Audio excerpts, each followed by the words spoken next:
The next dexterity drill, if you've gotten comfortable with the 180-degree flips going backward and forward, the next level for you to get yourself comfortable with would be a full circle. So whatever side you're holding here at the start, the stick will do a full circle in the air and you'll come back with that same side landing in your hand as you finish. Sometimes as I get warmed up for the day and I'm not really thinking about it, I go from the 180-degree flips where I don't really need to throw it really high in the air, and I start going into the 360-degree flips. Sometimes I don't throw it high enough, I don't throw the stick high enough, so then this end ended up coming around and hitting my finger, and the stick will fall to the ground, instead of it getting up high enough to where this end comes back and doesn't hit my hand. So that's one thing you got to think about. This has to go a little bit higher to get some distance away from your hand, that way it doesn't just naturally hit it. It's one thing I have to think about. So as you're working on that, same type of deal as before, the 180-degree backwards, I just kind of kept it simple, maybe even just kept only my wrist, unless you wanted to practice getting your arm involved and working on going high with it, just kind of high and loose.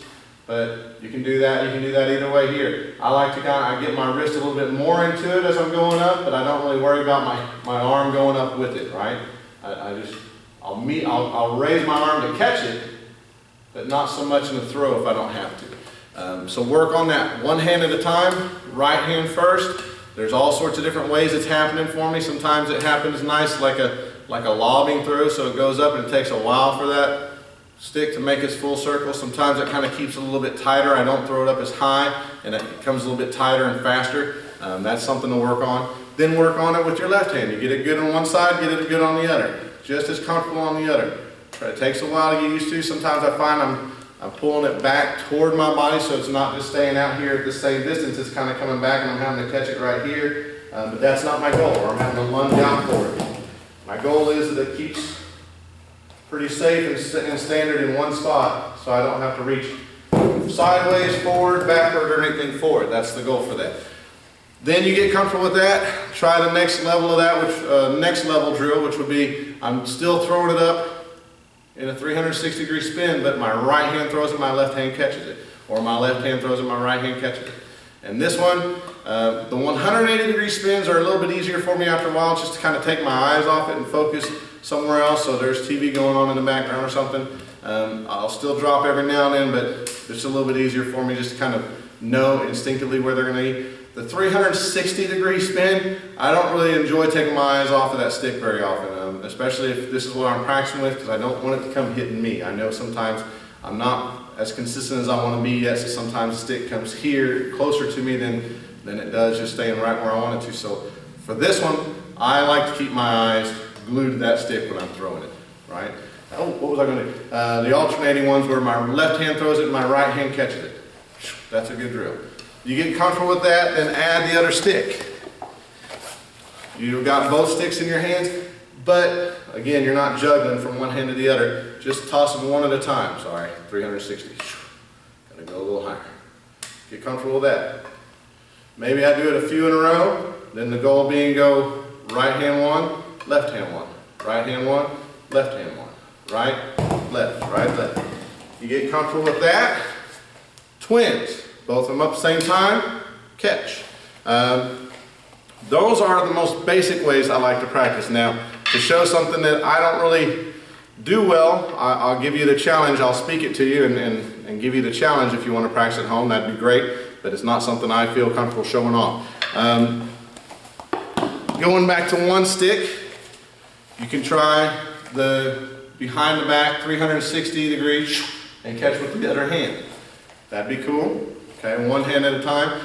You could, if you wanted to add another level of that, thinking about some of the, if you've ever watched marching bands, and I'm an ex-musician, ex-band director even, watching marching bands, and you got the rifle throwers and the flag girls who do those spins where they twirl way, way, way up here, and then they got a chance to spin around and then still catch them and all that.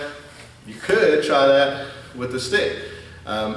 The challenge is you're only going for a 360-degree spin, so only one full circle. They don't do that very much with when they're only doing a tight circle or something like that. Those girls, they'll do double and triple throws of those rifles so the rifle gets nice and high and then you have plenty of time to do the spin. If you're not doing a triple throw or anything like that and you're just doing a 360 degree, then you got to spin fast. But it's a fun way to try, you know, challenge yourself. So you're throwing that 360 degree circle, and while it's up in the air, you're trying to spin around, either catch it with the same hand or spin around, catch it with the opposite hand. That'd be a fun one. That'd be a fun one to see people do and try and maybe hear back how that goes. And if you get really good at that, I'd love to see a video of that posted. Just put the link to it somewhere down below in the comments or something. Send that to me because I'd love to see what it looks like and someone that can do it well. Maybe I'd enjoy showing my, pointing my students that way. Say, look, this is what it's supposed to look like. Whether you're catching with the same hand or the opposite hand, practice it on both sides too. We all have our dominant sides, and we all, like even those girls that throw those rifles, they're mainly always throwing with their dominant side, their right hand or something. I don't see them practicing as much doing it both sides, because a lot of times when they're practicing like that, then the rifle or whatever starts going way over here. But it's important, I think, to practice working on both hands, both sides. If you're going to work one drill one way, you ought to work it the other way too, just to get your brain's already comprehended how that drill's supposed to work, but your body needs to be growing in comfort and getting it used to both sides too. I don't only want to stay one-handed, one-footed person my whole life, or I'm only comfortable on one side. I want to try to grow and teach my body to accommodate to different things, right? And get comfortable with different aspects and different things. So that's one way I like to work on it. If you're working on a 360 degree backward catch, one hand at a time, then start throwing it to yourself, then get both sticks in both hands, alternate, twins, and then depending on how far you want to go, you can try one hand backward pass or back pass to yourself, or one hand throw it up, spin and catch. Good luck. Hey there, I hope you enjoyed that video. If you'd like more information for more videos that we produce, please check out ninjafit.com, and there's ways for you on that page to follow us, friend us, subscribe to us. We got Facebook, Twitter, and LinkedIn and YouTube tabs on there, all for you to find more information about NinjaFit, our program a little bit, and more videos off our YouTube page and Facebook pages that we'll post on instructional things, how to. Some of it's going to be for how to for instructors, for our leadership students, and some of it's going to be how to basic things for some of our future students. So please check us out and enjoy.